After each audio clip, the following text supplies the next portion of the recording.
अभी इस वक्त हम खड़े हैं जिसे ये लोग पाकिस्तान भी कह देते हैं, ये शाहीन बाग और बटला हाउस का इलाका जो है। आप चारों तरफ अपना कैमरा घुमा दीजिए, यहाँ एक एक लड़का खड़ा हुआ मुसलमान है। आप झंडे दिखाइए छतों पे कितने हैं। क्या ये लोग मुसलमान नहीं है? ये लोग क्या कर रही है? क्या आज पाकिस्तान आज़ाद हुआ था या हिंदुस्तान की आज़ादी का दिन है आज? ये यति नरसिंह आनंद नाम का जो कुत्ता लगातार भौंक रहा है और आज इसकी हिम्मत इतनी बढ़ गई कि अब ये हमारे तिरंगे का अपमान कर रहा है, हमारे तिरंगे की बेइज्जती कर रहा है, बेहुरमती कर रहा है ये इंसान। इसे मुसलमानों से इतनी दिक्कत है तो ये देश छोड़ के क्यों नहीं चला जाता? इस जो बयान यति नरसिंह आनंद ने दिया वो अगर कोई किसी मुसलमान ने दिया होता तो अब तक तो उसे NSA और UAPA लग चुका होता। उस पर सिर्फ NSA नहीं लगी होती, उसे अभी तक जैश ए मोहम्मद, इंडियन मुजाहिदीन, ISIS जैसे आतंकवादी गिरोह का उसे मेंबर बता करके पाकिस्तान से और अभी तक हाँ बिल्कुल पाकिस्तान से जोड़कर अभी तक जेल में बंद कर दिया गया होता और वो सारी ज़िंदगी भी जेल से बाहर नहीं निकल पाता। क्योंकि तिरंगे का क्योंकि तिरंगे का अपमान किसने किया? मुसलमान ने। मुसलमान ने। अगर कोई ऐसा पागल, मैं तो हिंदू भी नहीं कहूँगा, ये हिंदू कहलाने लायक आदमी भी नहीं है। यति नरसिंह आनंद अक्सर इसने कभी ये जय हिंद भी बोल देता है अपने भाषणों में, अपनी बातों में जो नफरत फैलाता रहता है ये हर वक्त। इसे पता होना चाहिए कि जय हिंद का नारा भी एक मुसलमान ने दिया था और जिस नारे के साथ ये देश आज़ाद करवाया गया था वो इनकलाब का नारा था और वो नारा भी मुसलमान का दिया हुआ है। तो मुसलमानों से कहाँ तक बचोगे? ऐसा कुत्ता है जो पागल हो चुका है, ठीक है। अब अभी आपने बताया, मैंने सुना नहीं था ये, लेकिन आप जब बता रहे हैं कि वो हमारे हिंदू भाइयों के बारे में भी ये कह रहा है कि वो हिंदू पाखंडी हैं। अभी कुछ दिन पहले मैंने उसका ये भी बयान सुना था कि हिंदू बहनों के ऊपर वो कह रहा था कि ये सारी की सारी कैरेक्टरलेस हैं, ठीक है, इन्हें कपड़े पहनने की तमीज़ नहीं है, इन्हें चलने की तमीज़ नहीं है, सीना निकाल करके चलती हैं। ये इस तरह के जाहिलों वाले बयान लगातार ये देता रहता है, लेकिन हमारा कानून, हमारा प्रशासन क्या कर रहा है? भारत न्यूज़ 91 में आपका स्वागत है। इस वक्त मेरे सामने कांग्रेस के यूथ लीडर सैयद फैज़ान सरकार मौजूद है। आइए उनसे बातचीत करते हैं कि देश में जिस तरह की आज़ादी का अमृत महोत्सव मनाया जा रहा है, क्या यति नरसिंह आनंद को जो तिरंगे का अपमान किया है क्या उनको सज़ा हो पाएगी? अमृत महोत्सव का लोगों ने अमृत महोत्सव को सराहा है, लेकिन क्या देश के प्रधानमंत्री नरेंद्र मोदी जी ने नरसिंह आनंद को क्या जेल भेजेंगे? उनको सजा हो पाएगी जिस तरीके तिरंगे का अपमान किया? ये इन्हीं मुद्दों पे बात करते हैं। फैज़ान सरकार ये बताइए, यति नरसिंह आनंद आए दिन कुछ ना कुछ विवादित बयान देते हैं। इस बार तो उन्होंने हद ही कर दिया कि तिरंगे को ही निशाना बनाया, कि तिरंगे का बहिष्कार करने की बात कर दी। देखिए, सबसे पहले तो मेरी समझ में नहीं आता इस वक्त जो हुकूमत देश के अंदर बैठी हुई है, इतनी नाकारा और नपुंसक है ये कि अगर मुसलमान छींक भी दे तो उसे फ़ौरन उठाकर जेल में डाल दिया जाता है। और ये यति नरसिंह आनंद नाम का जो कुत्ता लगातार भौंक रहा है और आज इसकी हिम्मत इतनी बढ़ गई कि अब ये हमारे तिरंगे का अपमान कर रहा है, हमारे तिरंगे की बेइज्जती कर रहा है, बेहुरमती कर रहा है ये इंसान। इसे मुसलमानों से इतनी दिक्कत है तो ये देश छोड़ के क्यों नहीं चला जाता? इस देश के अंदर हमारे बुज़ुर्गों ने अपना खून, अपना पसीना बहा करके, अपनी जानें कुर्बान करके, अपनी औलादें कुर्बान करके इस देश को आज़ाद करवाया है। इस देश से मुसलमानों को निकाल देंगे ये? इन्हें सिर्फ़ और सिर्फ मुसलमानों से प्रॉब्लम है। जो इसने यति नरसिंह आनंद ने जो इसने बयान दिया था, इसे सिर्फ इस बात से प्रॉब्लम हो गई कि झंडों का जो कॉन्ट्रैक्ट मिला बनाने का वो किसी मुसलमान बिजनेसमैन को मिल गया, तो इसे वहाँ भी आग लग गई फ़ौरन कि मुसलमान को क्यों मिला। इसे यति नरसिंह आनंद अक्सर इसने कभी ये जय हिंद भी बोल देता है अपने भाषणों में, अपनी बातों में जो नफरत फैलाता रहता है ये हर वक्त। इसे पता होना चाहिए कि जय हिंद का नारा भी एक मुसलमान ने दिया था और जिस नारे के साथ ये देश आज़ाद करवाया गया था वो इनकलाब का नारा था और वो नारा भी मुसलमान का दिया हुआ है। तो मुसलमानों से कहाँ तक बचोगे? मैं इस हुकूमत से, हालांकि मुझे पता है होना कुछ भी नहीं है, लेकिन फिर भी इस हुकूमत से मैं फिर भी दरख्वास्त करूंगा कि यति नरसिंह आनंद नाम जैसे कुत्तों को जो इस देश के अंदर, इस समाज के अंदर जहर उगल रहे हैं लगातार, इन पर लगाम लगानी बहुत ज़रूरी है। ये समाज में रहने लायक लोग नहीं हैं। आपने कहा कि मुसलमानों से दिक्कत, अब तो हिंदुओं से भी दिक्कत होने लगी है यति नरसिंह आनंद को। उन्होंने कहा देश के सारे हिंदू पाखंडी है। देखिए, मैं आपको फिर वही बता रहा हूँ, ये एक ऐसा कुत्ता है जो पागल हो चुका है, ठीक है। अब अभी आपने बताया, मैंने सुना नहीं था ये, लेकिन आप जब बता रहे हैं कि वो हमारे हिंदू भाइयों के बारे में भी ये कह रहा है कि वो हिंदू पाखंडी हैं। अभी कुछ दिन पहले मैंने उसका ये भी बयान सुना था कि हिंदू बहनों के ऊपर वो कह रहा था कि ये सारी की सारी कैरेक्टरलेस हैं, ठीक है, इन्हें कपड़े पहनने की तमीज़ नहीं है, इन्हें चलने की तमीज़ नहीं है, सीना निकाल करके चलती हैं। ये इस तरह के जाहिलों वाले बयान लगातार ये देता रहता है, लेकिन हमारा कानून, हमारा प्रशासन क्या कर रहा है?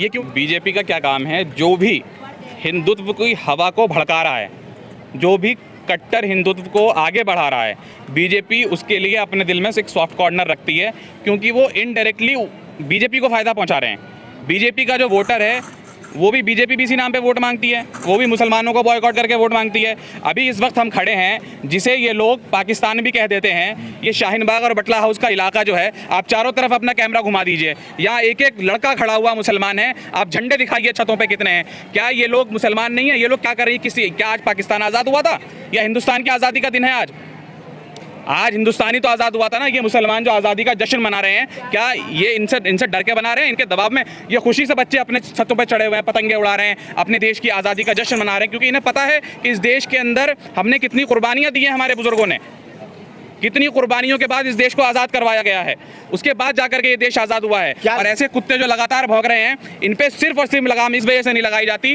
क्योंकि ये लोग बीजेपी को फ़ायदा पहुंचाते हैं, ये लोग हिंदुओं को भड़काते हैं, मुसलमान के खिलाफ उनके दिलों में नफरत पैदा करते हैं, और वो लोग फिर, क्योंकि इस देश के अंदर इलिटरेसी भी आप देख रहे हैं बहुत ज़्यादा है, तो इल्म उनके पास है नहीं, पढ़ाई उन्होंने की नहीं है, तो जहालत में आकर के फिर वो ऐसे ही जाहिलों को वोट देते हैं जिन्होंने आज सारा देश बेच दिया। आज देश मंदी से गुजर रहा है और इस मंदी के ऊपर देश को बेच करके इन्होंने एक पर्दा डाला हुआ है जो आप 2024 के बाद देखेंगे कि देश में खाने को भी नहीं मिलेगा। जो बयान यतीम नरसिंहानंद ने दिया, वो अगर कोई किसी मुसलमान ने दिया होता तो अब तक तो उसे NSA और UAPA लग चुका होता। उस पर सिर्फ NSA नहीं लगी होती, उसे अभी तक जैश मोहम्मद, इंडियन मुजाहिदीन, ISIS जैसे आतंकवादी गिरोह का उसे मेंबर बता करके पाकिस्तान से और अभी तक, हाँ बिल्कुल, पाकिस्तान से जोड़कर अभी तक जेल में बंद कर दिया गया होता और वो सारी ज़िंदगी भी जेल से बाहर नहीं निकल पाता। क्योंकि तिरंगे का क्योंकि तिरंगे का अपमान किसने किया? मुसलमान ने।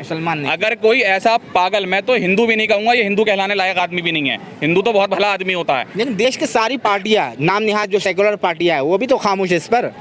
देखिए, सब इसलिए खामोश हैं क्योंकि सबको पता है कि बीजेपी इन लोगों को कुछ भी नहीं करेगी, इन्हें ना जेल में बंद करेगी, ना इनके खिलाफ मुकदमे करेगी, क्योंकि ये लोग अंडरग्राउंड रह करके एक तरीके से बीजेपी के लिए ही काम कर रहे हैं, लगातार बीजेपी को ही फ़ायदा पहुंचा रहे हैं। अपनी ज़मीन की बात आती है तो कांग्रेस सड़कों पर उतर आती है, लेकिन जब ये बात देश के सम्मान, गौरव की है, तिरंगे की है, तो वो भी खामोश है। देखिए, कांग्रेस पार्टी देश की सबसे पुरानी पार्टी है, ये देश की इकलौती ऐसी पार्टी है जिसने इस देश को आज़ाद करवाने में पार्टिसिपेट किया था, इस देश को आज़ाद करवाने में एक बहुत अहम भूमिका निभाई थी। इस पार्टी का काम ऐसे उठाई गिरों का, ऐसे कुत्तों के भौंकनों पर ध्यान देने का नहीं है। अगर हाँ, ये बात, ये अल्फाज अगर बीजेपी के किसी नेता से निकले होते जो रूलिंग पार्टी में हैं, तो जाहिर सी बात है उनका घेराव भी होता, उनकी मुखालफत होती, उनके खिलाफ धरने प्रदर्शन होते। लेकिन ऐसे कुत्तों को देख कौन रहा है? मसला ये है, ये लोग ग्राउंड पे रह करके, और अगर पार्टी अपनी तरफ से कुछ करती भी है तो मसला वही है कि अगर आप कीचड़ में पत्थर मारेंगे तो वो छींटें आपके ऊपर खुद आएंगी। न इसी तरह देश विरोधी ये लोग आवाज़ उठाएंगे, नारे लगाएंगे, बातें करेंगे, तिरंगे का अपमान करेंगे। इन्हें सलाखों के पीछे होना चाहिए, ये लोग समाज में रहने के लायक नहीं हैं, लेकिन कोई फ़ायदा नहीं है इस बीजेपी पार्टी से कहने का, क्योंकि ये लोग बिल्कुल भी फ़ायदा क्यों नहीं है? फ़ायदा इसलिए नहीं है क्योंकि इन्हें सत्ता चाहिए। क्यों? इन्हें वोट चाहिए, ये लोग उनका वोट बना रहे हैं। तिरंगे का अपमान तो नहीं कर रहे, तिरंगे का सम्मान कर रहे हैं। अभी आज़ादी का अमृत महोत्सव क्या है? आज़ादी का अमृत महोत्सव हमारे लिए है, बीजेपी के लिए, RSS के लिए नहीं है। अगर आपको पता हो तो सालों साल पहली बार ऐसा हुआ है कि RSS ने झंडा लहराया है, झंडा फहराया है, पहली बार ऐसा हुआ है। परिवर्तन आया तो परिवर्तन आया ना, परिवर्तन दिखावे का आया है ये परिवर्तन। इन्हें तिरंगा पसंद ही नहीं है, तिरंगा ना फहराए, तिरंगे के अंदर से हरा और सफेद रंग निकल जाए, सिर्फ ऊपर का जो भगवा रंग है वही रह जाए। फैजान सरकार तिरंगा फहराए तो दिक्कत, ना फहराए तो दिक्कत ना। परिवर्तन आया, फहराया तो एटलीस्ट शुरुआत तो की।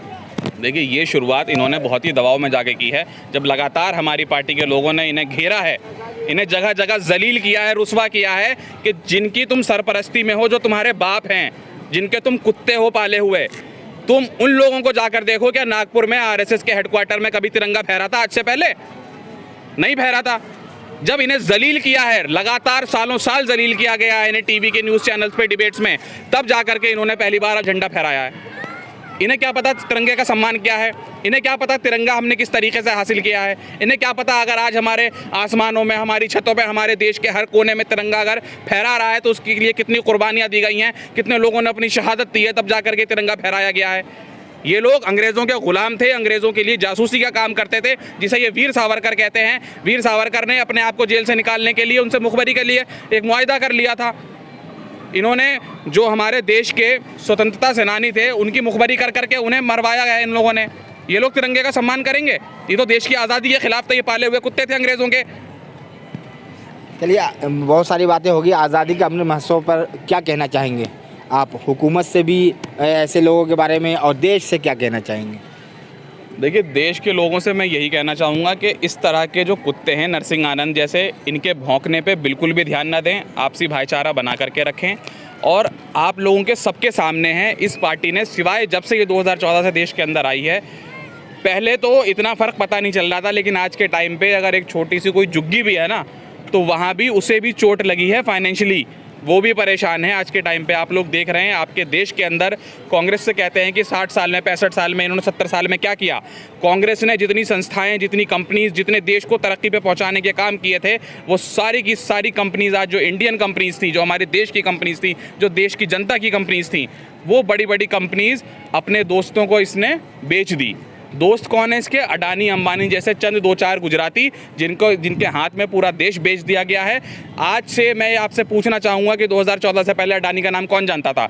आज ये दुनिया में चौथे नंबर का अमीर है, कैसे बन गया? देश गरीब होता जा रहा है, अडानी अमीर होता जा रहा है। ये आप लोगों को देखने की और समझने की ज़रूरत है, और ऐसी भ्रष्ट सरकार को ख़त्म करने की ज़रूरत है, और जल्द से जल्द इस देश में कांग्रेस को लाने की ज़रूरत है, जब इस देश का कुछ हो सकता है। बहुत शुक्रिया।